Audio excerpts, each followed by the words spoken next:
Everyone thinks a mobile hotspot is a magic speed booster you toss in your bag and forget. But here's the thing, the TP-Link M7000 wins not by chasing giant numbers, but by delivering steady, boringly reliable internet when your phone hotspot taps out.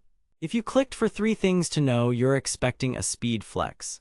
Stop. The number that matters here isn't 150 Mbps, because Cat4 limits, single-band Wi-Fi, and carrier band support determine your real-world experience. I spent 2 weeks testing this across city centers, trains, and rural edges, tethering laptops and phones to find out what actually matters before you buy.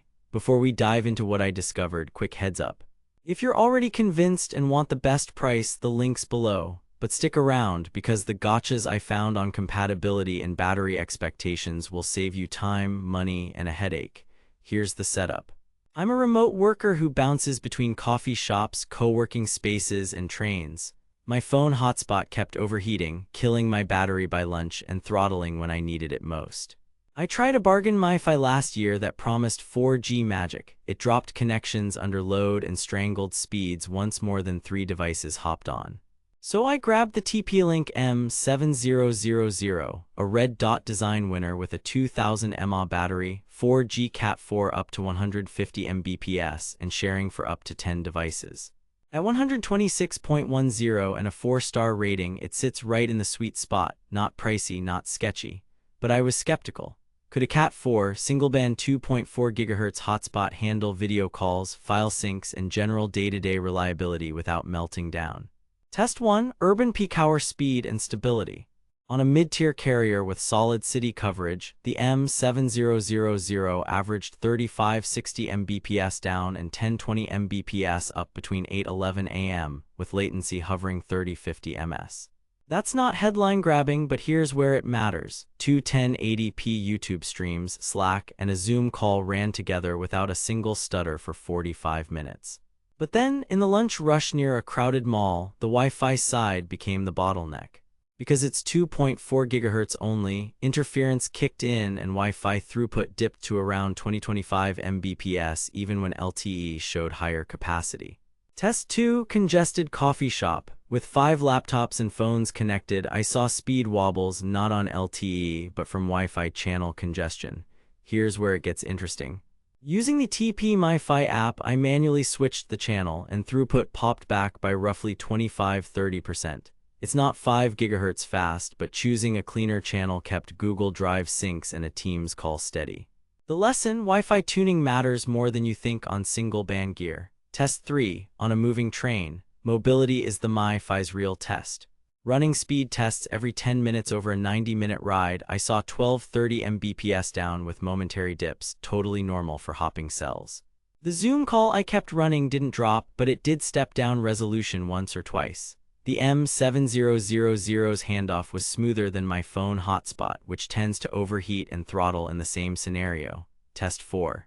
Battery and thermals under load. TP-Link claims up to 8 hours from the 2000 mAh cell. Real world, with 6 devices browsing, messaging, and occasional streams, I got 7 hours.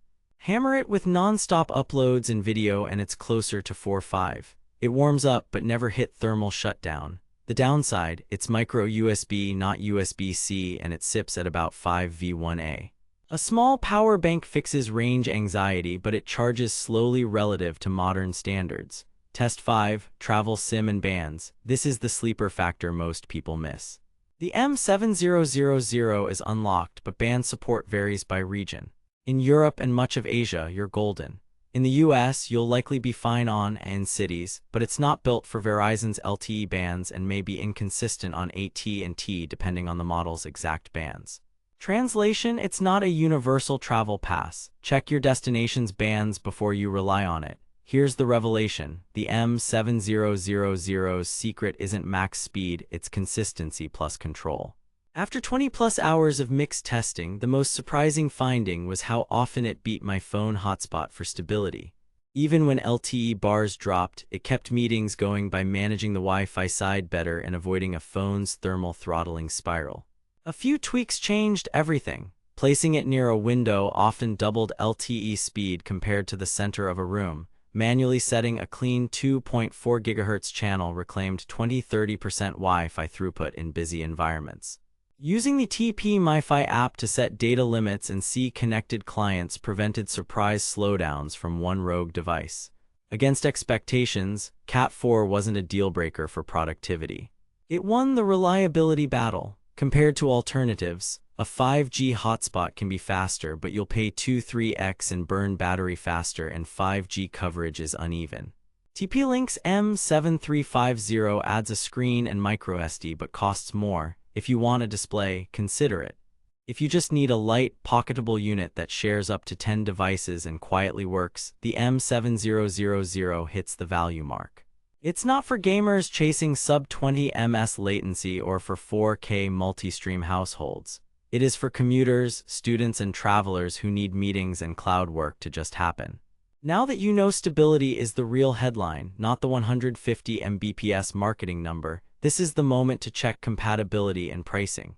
These tend to swing in and out of stock around travel season, so if it fits your bands, grab it now. Link in the description for the best current price. Bottom line, the TP-Link M7000 is a dependable 4G Wi-Fi that trades bragging rights for day-saving reliability. At 126.10 with a 4-star crowd verdict, it's a smart buy if you value stable calls, manageable battery life, and easy control over who's using your data. Skip it if you need 5G speeds, 5 GHz Wi-Fi, Ethernet tethering, or US Verizon support. For most mobile workers and travelers, it's the boring little box that keeps your day from derailing. And that's exactly the point.